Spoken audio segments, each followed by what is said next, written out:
இந்த தடவை ஆடிப்பட்டத்துக்கு நான் ட்ரை பண்ணியிருக்க செடின்னு பார்த்தீங்கன்னா பாம்பு புடலைங்க. போன டைம்லாம் குட்டை புடலை வளர்த்துருந்தேன். சரி, எனக்கு ரொம்ப நாள் ஆசை ஒரு பாம்பு புடலை வளர்த்து பார்க்கலான்னு விதைகள் வாங்கி இந்த தடவை ட்ரை பண்ணியிருக்கேன். மண்கலவை பார்த்திங்கன்னா எப்போயுமே புடலையோ சுரையோ அதுக்கு எல்லாத்துக்கும் ரொம்ப ரொம்ப அதிகமான மண்கலவை, அதாவது காய்கறி கழிவுகள் அதிகமாக இருக்கக்கூடிய மண்கலவை தேவை. அது மட்டும் இல்லாமல் இந்த மாதிரி 20 லிட்டர் கேனை இதை விட இன்னும் பெருசு இருந்ததுன்னா இன்னும் பெஸ்ட்டு. ஆனால் என்கிட்ட இல்லை அப்படிங்கிறனால இதை நான் எடுத்துக்கிட்டேன். இதே இந்த நம்ம ஃப்ரிட்ஜ் பாக்ஸில் இருந்தோன்னா இன்னும் பெஸ்ட்டாக வளரும். அது இல்லை, அதனால் இதை எடுத்துக்கிட்டேன். இதில் பார்த்திங்கன்னா இந்த மாதிரி சைடில் ஓட்டை போட்டிருப்பேன். ஏன்னா நூல் கட்டி விடுறதுக்கு நல்லா சௌரியமாக இருக்குங்கிறதுக்காக அங்கங்கே ஓட்டையும் போட்டு விட்ருப்பேன்.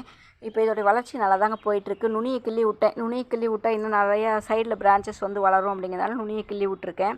இதுக்கு நேராக ஒரு பார்த்திங்கன்னா ஒரு கயிறு கட்டி 7 அடி வளர்கிற அளவுக்கு வச்சுருக்கேன். நம்பிக்கை தாங்களே, 7 அடி வளர்ந்துடும் இது வரைக்கும் நீளமாக அப்படின்ட்டு. அதனால் விட்டுருக்கேன். இந்த கொடி எப்படி வளர்ந்து எனக்கு காய் கொடுக்குதுங்கிற வருங்காலங்களில் பார்க்கலாங்க. இது 2 கொடி போட்டு ஒரு கொடி இங்கே, இன்னொரு கொடி இங்கே எடுத்து வச்சுருக்கேன். இது வரைக்கும் நல்லா தான் வளர்ந்துட்டுருக்கு. இதுக்கு உரகம் மட்டும் அதிகமாக அடிக்கடி கொடுத்துட்டே இருக்கணும் பூ வைக்கும்போது. பார்க்கலாங்க. இந்த தடவை பாம்பு புடலையோடைய அறுவடை எப்படி இருக்குன்னு பார்க்கலாம். நன்றிங்க.